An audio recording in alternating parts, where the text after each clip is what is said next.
Hey everyone, welcome to UBChef and this week's menu. Shortly going to be taking you through all of the 9 dishes and the bread of course for this week's menu, showing you how to put it together. It's really simple.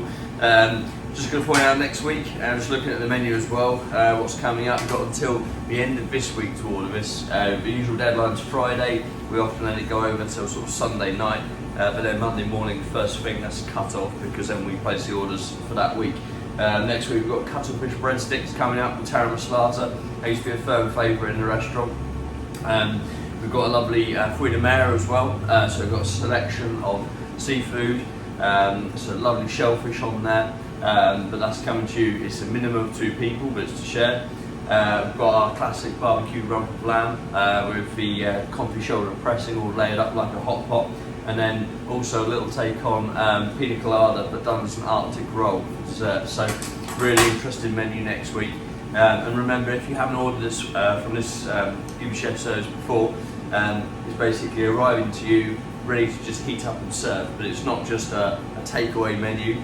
This is a restaurant meal in your own home, and we give you all the tools, everything, with not too much hassle to put it together in your own home and serve up that restaurant quality meal. So let's get cooking now and I'll take you through the dishes. So first up this week is our weekly bake, which is a focaccia. It's baked with chestnuts and thyme. So all you need to do with that, I've got it wrapped up in foil for you. This is just going to keep it nice and moist as you reheat it so it won't dry out. This is going to go in the oven about 12 to 15 minutes. So let's get that in. And then what we're going to serve it with is this lovely thyme-infused rapeseed oil jam. So you want to give it a good stir, and whilst that's heating up, get this spooned into your little serving pot, and then it will come up to room temperature and it will soften slightly so it's easier to dip.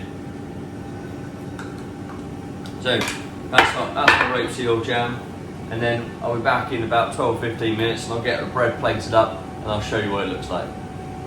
So just grabbing our focaccia out now. It's been about 12 minutes, and carefully unwrap. So there we go, nice piece of focaccia, move out of the way. And now I'm going to take a little bit more rapeseed oil on the top, or olive oil, whichever you like best, and then a tiny bit extra more salt I quite like on there as well. And then let's cut that into 4. Let's put our rapeseed oil jam on the plate, and there we go. Arrange our 4 beautiful squares of lovely shiny chestnut and thyme focaccia. Enjoy.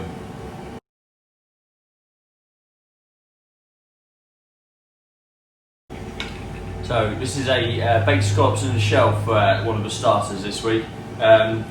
This is a dish we'd serve in a restaurant. Essentially we've got 2 shells from a scallop which we've cleaned up, and then inside here we've got sliced scallop, we've got a lovely bechamel sauce flavoured with truffle and parmesan, and then we've got cannellini beans in here as well, Jerusalem artichoke, a little bit of minced truffle on the top. This is going to go in the oven with the puff pastry around it. That's going to make it into an oven, so it's going to steam essentially inside. That's going to go in the oven 12 to 14 minutes. A good way of telling that it's done is the pastry is all nice and golden around the outside, which of course you can eat the pastry as well if you wish. We're going to serve it with a kale pesto, so you've got chopped up kale in there, pine nuts, parmesan, so just have that out ready at room temperature just to take to the table and spoon into the shell as it's served. So we're back in about 12 minutes and I'll show you how to open up the shell at the table. You can either do that in the kitchen for your guests, or you could do it at the table, which is much more fun because everyone has a little bit of trouble trying to find the scallop shell and how to get the knife into it. So back in 12 minutes. I'm going to grab my scallop out of the oven now. So I've got a little bowl to serve it in. This is so the shell is going to sit nicely on the plate, and I've got my kale pesto ready to go. So there we go. You can smell it as well. You can smell all that truffle inside the shell as it's been baked. And then what we'll do, careful here because obviously it's very hot. So just lift that scallop off onto your board, and then what you want to do is either open this in the kitchen and then send it to the table, or put the whole shell in there and then guests can do it themselves at the table, of course. That's really the theatre behind it. But essentially, take a knife, you don't need a sharp knife, and just see how I put that in between, because you've got 2 shells coming over, and one from underneath, like so, and just twist like that. And as you twist it, you'll release the shell, and then you can just see how it just lifts off. Watch out for the steam as you do that though, because it will all come out like there. And then what we're going to do is just lift that in. There we go. And then you can always serve a shell just next to the side, just for the presentation. I'm going to then take a little bit of my kale pesto. I'm just going to add that onto the side like so. Now you've got lovely baked scallops served in a shell at the table with little haricot beans, minced truffle, Jerusalem artichoke in there. Hope you enjoy it.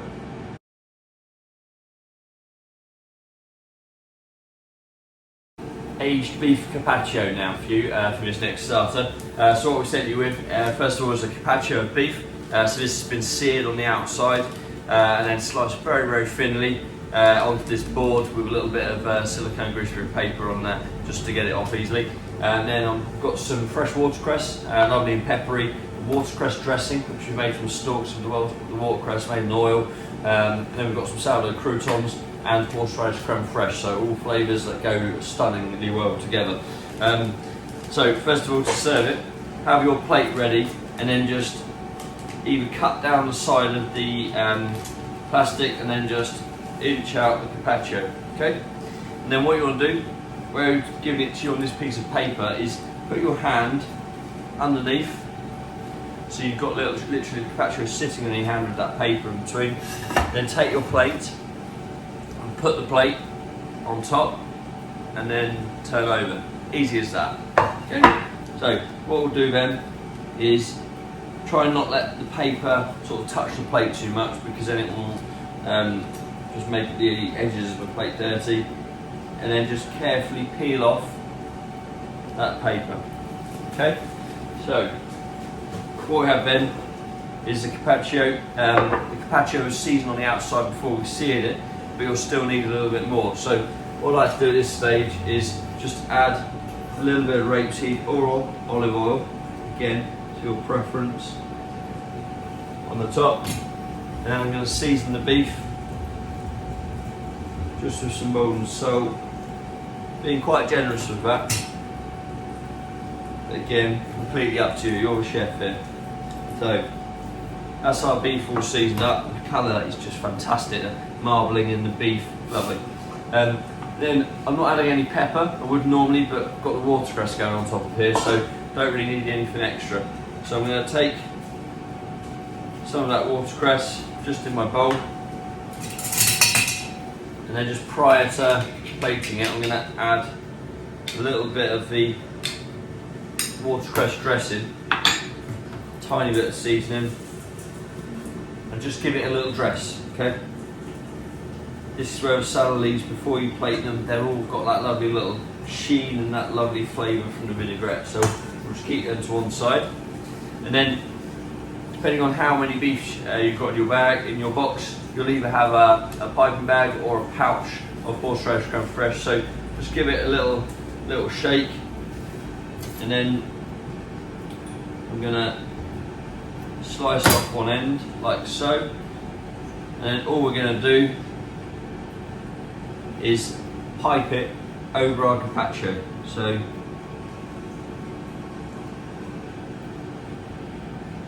there we go. And then what I'm going to do is get my watercress. I'm going to plate that on the top and keep it nice big pieces, and then that will give it some real nice height to the dish as well. So nice bit of watercress.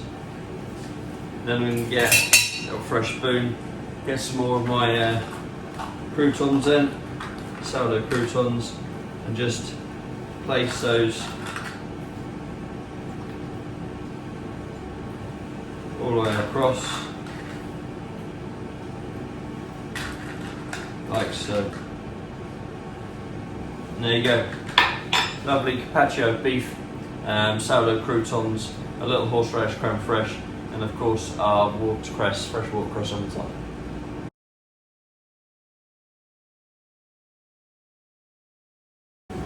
Next up, we've got a really lovely velvety smooth beetroot soup with some salt baked beetroots and little cigarettes here of feta, spinach and pine nuts.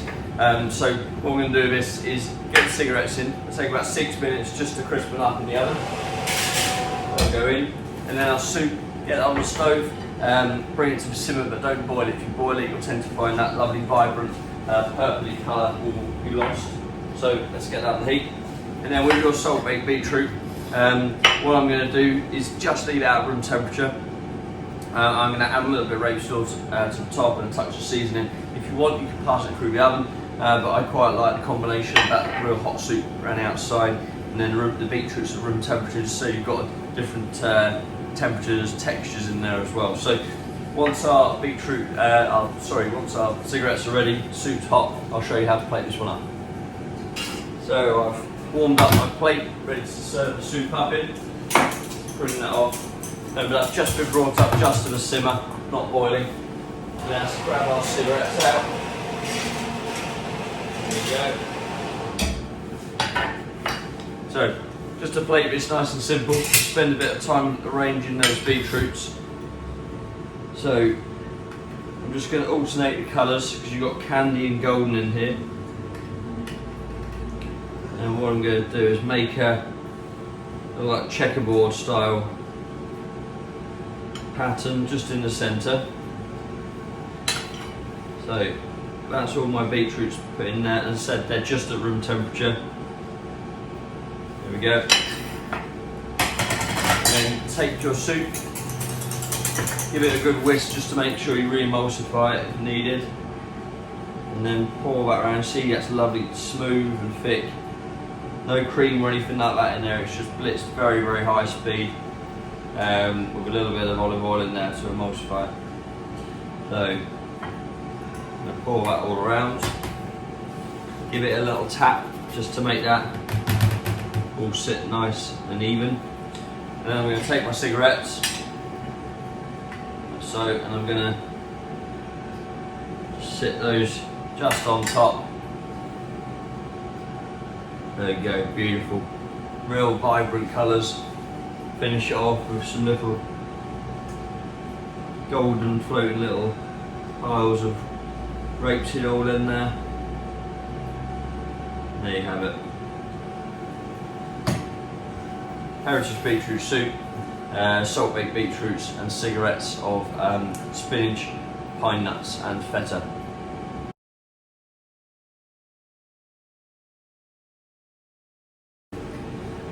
Here we've got a Pheasant Kiev.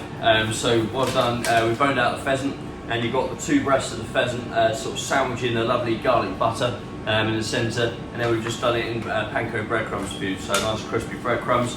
Then we've got Lyonnaise potatoes, so we've got some sliced potatoes here which have just been boiled, and then you've got some lovely reduced onions cooked with thyme and butter. That's going to go in the oven, and then they're going to bake and be lovely and glazed. And then we've got choux farci, so stuffed cabbage leaf, and a pheasant sauce Dijonnaise, so finished with Dijon mustard, lovely and rich in there. So your pheasant's going to go in the oven for about 25 to 30 minutes. Once it's hot in the centre, nice and crisp with the breadcrumbs. Lyonnaise potatoes are only going to take about 12 minutes, and the cabbage 12 minutes as well. But what you want to do, so obviously I'm not going to do it straight away because I'm going to wait for my pheasant to be in for a while.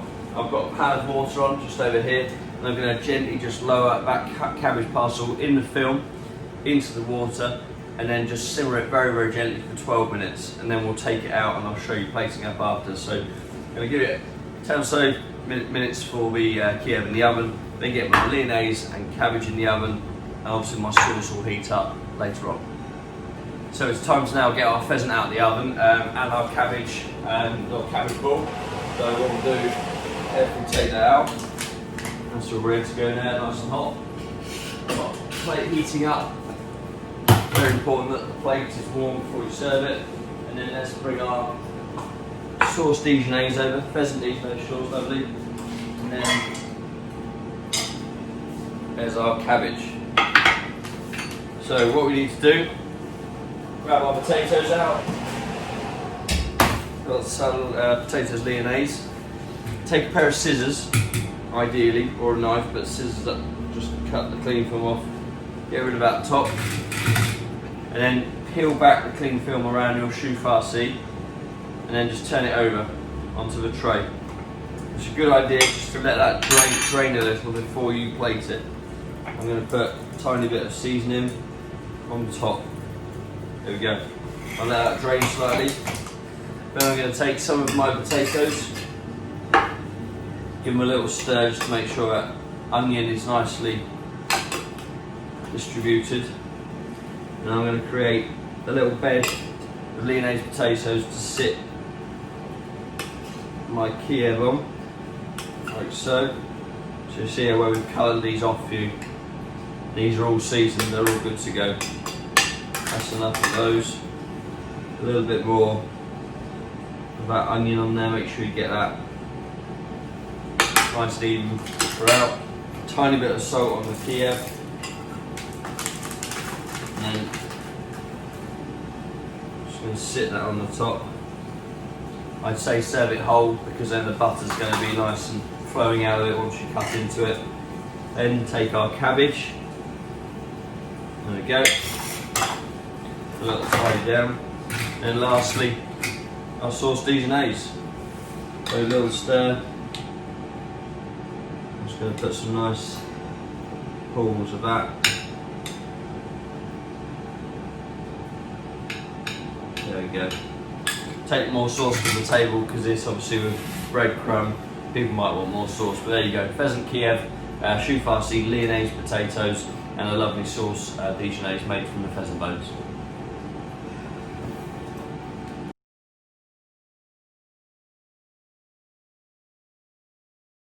So up next we've got a twice baked goat cheese souffle, which is here.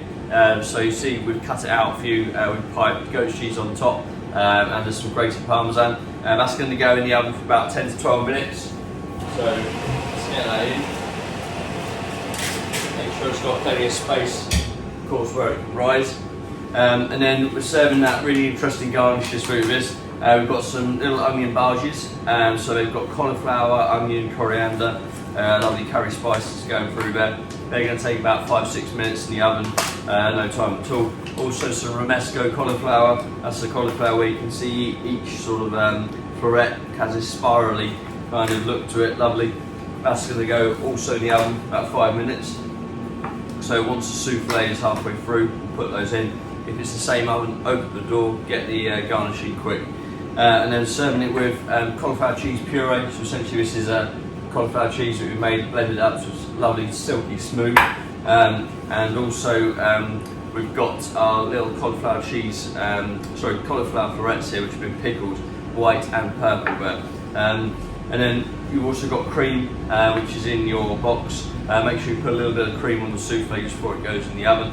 And then when it rises up, it'll have that lovely little glaze to the top of it. So we'll be back in about 12 minutes to plate up our souffle.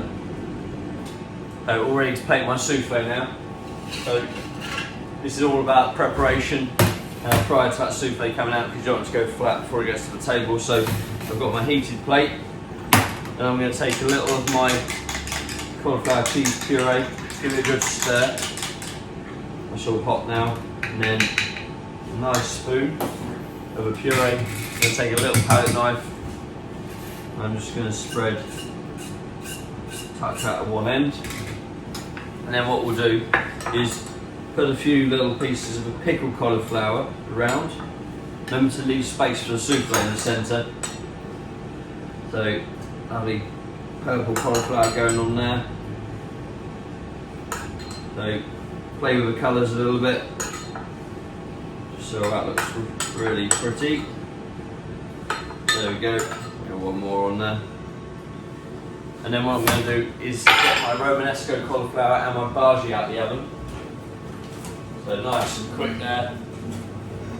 The souffle is literally just about ready to go, so we've got to move. And then take our bhaji. I'm just going to sit one at that end. And put another one there. That's enough for me, I'm happy with that. And then we'll take our romesco florets. Add those around. Again, lovely contrast with that green colour on there. There we go. So that plate's all ready to go for our souffle now. So we're ready to go. Look at that. That's the souffle. Whew. And then where you baked it on the paper, you add that little bit of cream, it will kind of should nicely just ease off. Get your palette knife underneath, and then just sit him nicely in the centre. And we're going to go straight to the table with this so it doesn't go flat. Twice baked goat cheese souffle, little cauliflower bhaji, pickled cauliflowers, cauliflower cheese puree.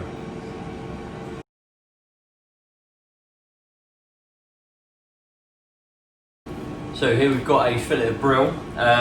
It's got a lovely leek crust on the top, so there's some parmesan in there, breadcrumbs, and a green leek powder.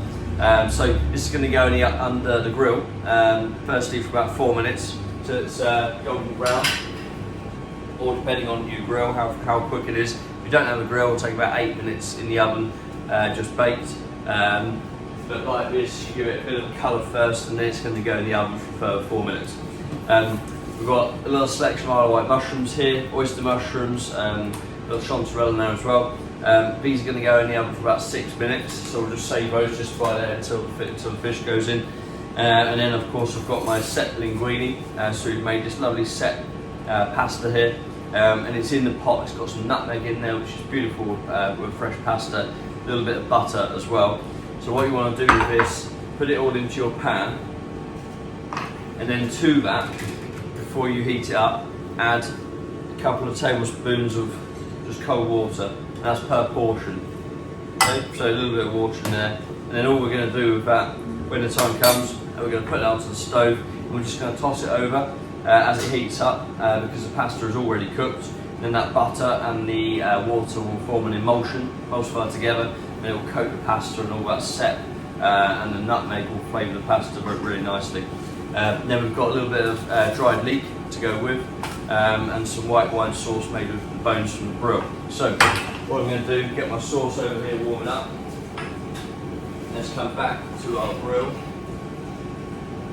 Remember, this grill is quite fierce under here, so it might take a little bit longer at home. Just going to turn it around so it gets a nice even colour. There we go. So at that stage you can see it's nice little lovely light golden, and then this is going to go in the oven for 4 minutes. So 4 minutes, got the mushrooms in there as well, and then I'll be back to show you how to finish this off with of course the pasta and the sauce. So almost ready to plate now. Let's grab our plate out, all warmed up ready for our pasta. So there's our white wine sauce, all heated up. Pasta, I'm just going to give it a touch of salt. Make sure that's all nicely worked in. So, and let's get our fish out.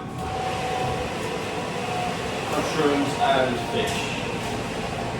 So now, you just push the fish just to the side, slightly springy. Doesn't take long in there at all. So, I'm going to grab a nice little bit of pasta on my pasta fork, and then I'm going to turn it like so. Get the pasta fork, no problem at all. Just use a nice pair of tongs to get a little flat bed of pasta out there. There we go. So make sure that's all neat. And then I'm going to put that onto my plate and just slide the pasta fork out. That out of the way. Then we'll get our Isle of Wight mushrooms first of all. Give them a little stir just so they're all nicely glazed. And then we'll put those all the way around. Play with the colours again here. Really is a wintry dish, this one. There you go. Beautiful mushrooms. Like so. Then we'll take our piece of brill. Just gonna carefully remove the paper from the top. I like to add a little bit of rapeseed on the top of there. Gives a lovely little shine, and then also a touch of moulded salt. And again, remember, you don't have to add the extra salt to it. That's just up to your taste. And then sit the brill on the top. It's looking really nice. And then we're going to finish with, first of all, the sauce. You can always serve more at the table, of course, so we always give you a little bit more in the portion. You don't have to put it all on, especially for the presentation where flooding that plate with too much sauce is not going to look as good. And then what we'll do, we'll just slipping off there, let's put it back on. There we go. Take some of your leek. So this is just a little leek which we've blanched and then we've done it with dehydrator. So, like so.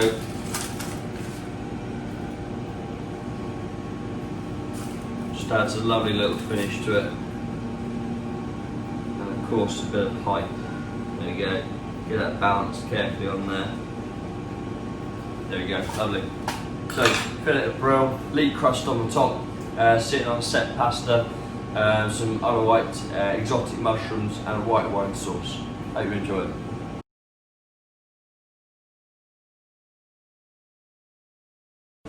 So here we've got a dark chocolate Titanic fût.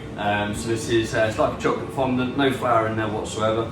This is going to go in the oven for about 10 to 12 minutes. The way to check whether it's cooked, you want to look just into the centre. You can see the outside comes up almost like cake-like, but in the centre you can see it's like darker, and that's where it's like the chocolate is like molten and much softer, almost liquidy. So 10 to 12 minutes on Titanic. And then what we're going to serve it with is this cassia chantilly cream. Cassia is like cinnamon, looks the same as cinnamon, but I find it to be a bit hotter, a bit more fruitier spice. And then we've got a plum compote, which I'm going to put on the stove now and just warm up. And we've got some little pieces of dehydrated plum just to go on the plate as well. So we'll be back in about 10 minutes once our Titanic's ready. We'll give it a little rest before we turn it out and I'll show you how to plate it up. So my Titanic's been in about 10 minutes now. Carefully take that out onto your board. And then whilst that's resting, just for a couple of minutes, we're just gonna get our garnish on the plate. So put that to one side. You can just see it's still soft in the centre. Then I've got a pan of hot water here. And my little plum compote is all warmed up. So take your cassia chantilly cream, dip your spoon in hot water, and then just turn it round with a spoon, just up onto your plate, like that, okay? So, give a spoon a little wipe off, give the compote a nice sort of stir, and then put a generous spoon of that on your plate. So whilst this is sweet, it's also got that tartness from the plums as well, so it cuts through the rich chocolate really well. And then we're going to take some of my little pieces of dehydrated plum. I'm just going to present it like this. I'm just going to sit them like so into my cream. And then what we'll do is just carefully open up the foil. You get a little pair of scissors if you like. Just cut it at the edges, and that will enable you to almost just tear it down the side. There we go.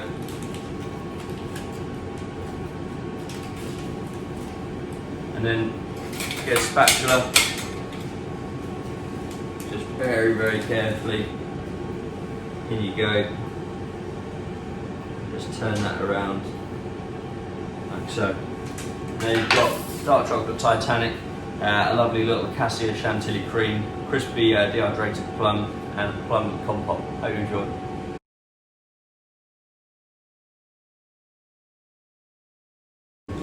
Here we've got a Liquorice and Clementine Pavlova for you. So you've got your little shell. This has got a dust of clementine and licorice root on the outside, and it's got a little hole in the centre where we're going to fill it up now. And then we've got our little shards of foie de brick pastry baked with ice and sugar, and again some clementine dust in there and licorice root, clementine creme diplomat, and also our little conserve of clementines. These have just been cooked in a very, very heavy stock syrup whole, so you've got the lovely rind of the clementine as well. So to plate this one up, what we need to do is give your diplomat a little stir. Just beat it down a little bit, and that will make it really nice and rich. And I'm gonna just spoon that into the centre of my little meringue shell, like so. And then fresh spoon after that. So take some of your pieces of clementine, and then you just want to basically build those up on the outside. So of course you've got a really, really sweet meringue shell here, so you need something to counteract that, and you'll get that from this. Whilst it's got sweetness, it's also got that bitterness from the outside. So I'm just going to keep on building those pieces in. Use the cream where you can kind of like poke them into that and they'll hold it in place. Spend a bit of time. There we go. And then what I want to do is take some of my shards of foie de brick. I'm just going to start off by getting some of those placed into it.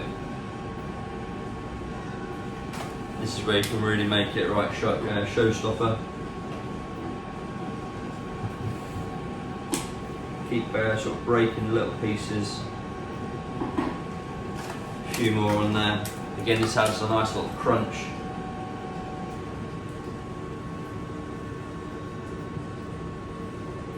There we go. Happy with that. Take your spatula onto your plate, and away you go. So clementine, licorice root pavlova with preserved clementines there, foie de brick pastry, and of course that lovely diplomat in the centre. Hope you enjoy it.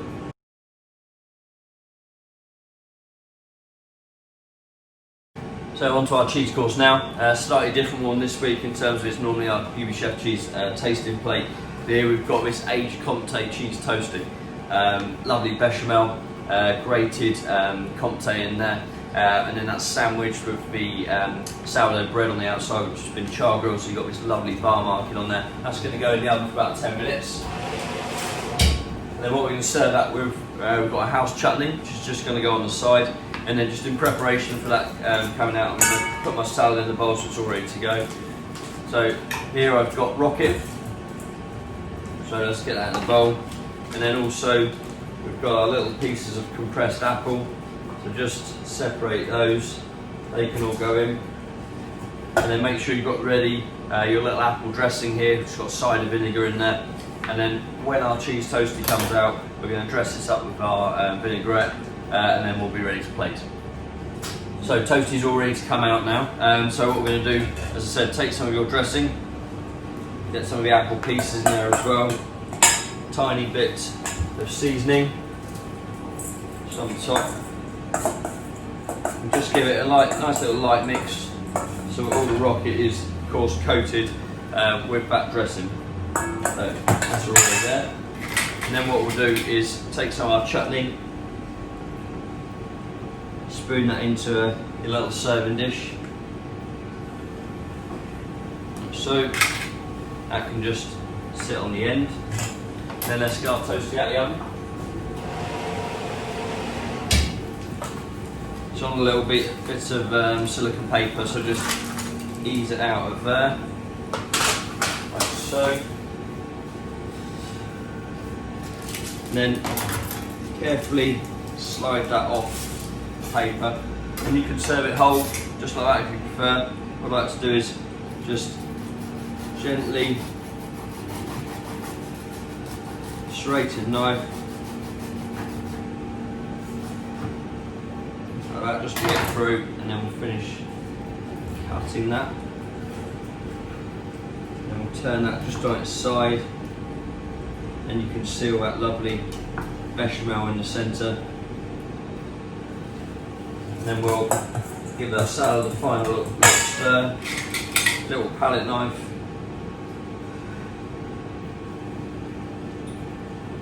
There we go. And then take a nice spoon of your rocket, pile that up on the side. Put a bit of the compressed apple.